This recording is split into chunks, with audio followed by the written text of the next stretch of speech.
Morning E-Dirt once again. Wow, oh wow. Old Hollywood here has been running around and it's been a little bit of a wild run through the tail end of winter, but we have managed to wrap up at least one series. FJX Farm Jam, the Enduro Cross, has been an absolute banger the whole way through the mid part of this year, and we just wrapped up round number 3. It was a good run up the highway once again to Middelburg, and it actually looks like summer may have arrived up there or down there on the Lowveld before it's going to arrive here in Joburg.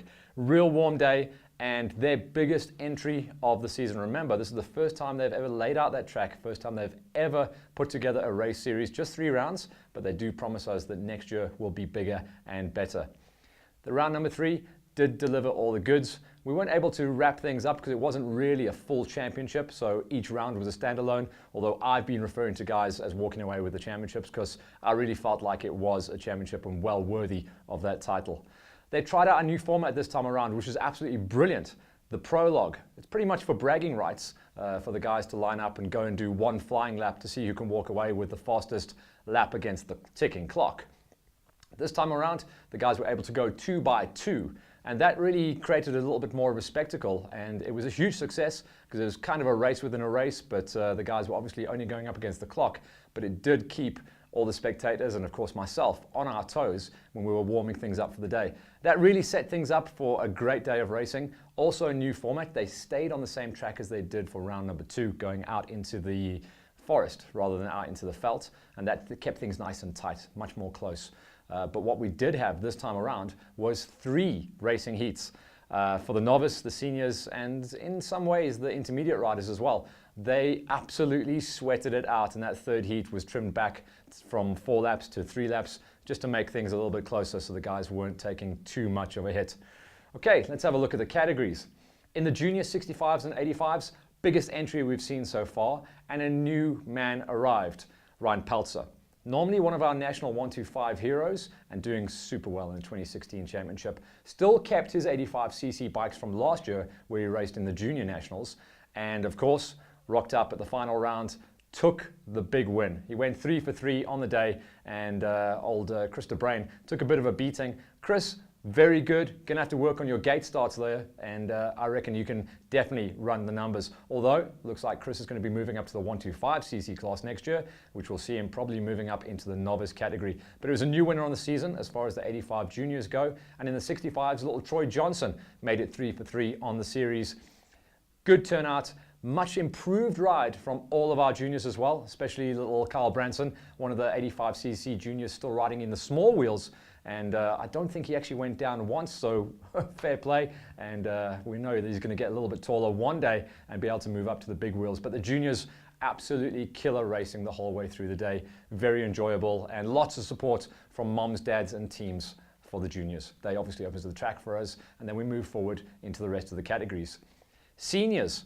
Last time around, the seniors, there were only about 4 or 5 of the guys, so they had to actually merge and join forces with the pros, and that meant their day was pretty tricky. This time around, a full gate. I think it was like 7 or 8 riders in all. The first win of the day going to local Vans Racing Husqvarna man, Dion van Vuren. Well done, Dion. Got yourself on the podium come the end of the day, but it was really the return to form for Ian Fenter, almost the captain really in terms of the team, and Liqui Moly Centurion KTM came out in force. Well done, Ian Fenter, back from his early season injuries, and a new man taking the top step in FJX. That moved us forward then into the novice category. 35 riders lining up in the novice category. High five to all you guys, honestly. It was absolutely insane racing, very close the whole way through. And again, another rider coming back from injuries. Not really super early in the season, only about a month and a half ago. Nardis Rabi, one of the 125 national races, also riding out of Liqui Moly Centurion KTM. He came back from his injuries, decided to dust himself off, and he went 3 for 3 in the novice class. Pretty much only in the novice class because he was riding in the 125s and making his way back from his injuries. Normally the rider we would expect to see probably in the intermediate class, and we know for next year in full health he will be up. But we had a new winner on the season nonetheless. Intermediate class, very busy, and it was always going to be a huge battle because this time around, coming off his first ever Enduro Cross win just a week previous at Nightcross, Stephen Marinoff. Tall, lanky rider on the KTM, seems to be very dialed in the 2016 season. He came through. He was one of the top 3 qualifiers in the prologue. SJ Bester was actually the fastest man in the prologue. But the winningest rider on the season in the intermediate class, Martin Valentinov, he definitely had a challenge on his hands. Didn't hole shot the whole way through the day, but still walked away with the overall, and that meant he went 3 for 3. He was the winner round 1, round 2, and round 3 on the season, so the intermediate class giving us a banger entry once again, 21 riders, and it kept racing super close. The pros. Let me take a breath before we go into this one, because man, oh man, there was a lot to talk about. Okay, I'm coffeed up. Here we go. The pros, we saw 2 new winners on the season. Remember, up until this round, the only guys that have walked away with heat wins was the opening round number 1 winner, and that was the local kid, Moritz Mehring, on the Midas Husqvarna. He was then beaten the rest of that day. He was no-show at round number 2, so that meant Erhard Bierkes was the winningest rider on the season. Coming to round number 3, the new format, 3 heats. Opening heat, Taki Bodgiorgis on a brand new 2-stroke, and obviously we know that Taki is a 4-stroke Fundi, so he was still trying to figure out the bike as well. The second heat win going to a new rider, and that was Cameron Becker.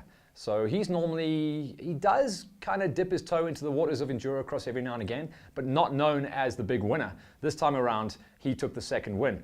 All the while, though, Bierkes was running second and second the whole way through. And the day came down to who would win in the final heat.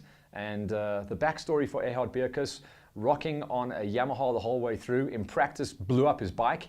That was the day before the race. Had to get onto one of the demo bikes out of Vans Racing. And that meant it was the first time he would ride it on a 4-stroke on a Husqvarna. So he was obviously developing the bike and getting used to it throughout the day. Saved the best till last, went out, got the big win at the end of the day, and walked away as the 3-time winner of the series, and still the man to beat in FJX. Let's catch our breath there. It was a big one, a real big day. We were able to give out all the trophies come the end of the day, and Vans Racing, FJX, everyone up there at Farm Jam, you guys have put on a killer event. We want to see like maybe 5-6 rounds of that. Again, another event that has kind of suffered because of the date clashes, and something that they will have to really look at the early part of this year coming up, to try and make sure that there's not too many clashes and the riders will be able to come and compete in the full series. That said, we have been getting good entries the whole way through. Round 2 was a little bit of a disappointment. That was the weekend straight after the desert race. There was a motocross national on. Yeah, too many clashes, too many riders lost. But that was FJX. That's our first tour of the year for 2016 wrapped up. Once again, high five to all the guys at Vans Racing Division and FJX. You guys have put on an incredible event. The format works. Stick with it. Just give us some more racing for next year. Obviously, the rest of their tour for the season will be the standard option off-road racing style of Farm Jams. Okay, let's look forward to next week, because I'm pretty much wearing a rut up and down that road to the Lowveld. Next up next week, it's Bronkhorst round number 6 of the GXCC series. I'll be having 6 coffees. I should be catching a lift with old Brucey Fillion, and we'll be rolling up there and bringing you back all the action once again. After that, something completely new. On the 3rd week of the racing month of August, I won't be going to a racing event. Instead, I'll be joining Thomas Bohm and all the guys from BMW, because it's the 100-year anniversary of BMW motorbikes here in South Africa, and that means there's going to be activations the whole way around the country. I'll be working with the Lowveld Club and the BMW guys down there, and we're going to be trying to set a record to see how many BMWs, probably mostly GSs, we can get on that fantastic bit of tarmac they call the 22. I've had my knee down there a few times, and I'll be going up there and helping Thomas and all the guys in Sabi. So that's the next 3 weeks. After that, remember, we'll throw forward until the very last racing weekend of August, and that will be the next round of the off-road nationals for the bikes and quads. Like we always say, we are now past the knuckle of the halfway marker of the season. We've already wrapped up 1 championship, 1 series, and let's just keep it rocking. The sun looks like it's breaking through. Summer's on its way. Keep riding, and do remember to share these videos out there throughout all of your contacts. Make sure that we blow up the internet and get things absolutely pumping. Again, probably in around about a week or two, we'll be chatting to Bert Smith and his team. Whether we speak to them in studio or whether we speak to them out on the track, we will be catching up with them and feeding a little bit more faces and names to the racing that we call Hollywood Hills. Stay on the trails. Enjoy yourselves.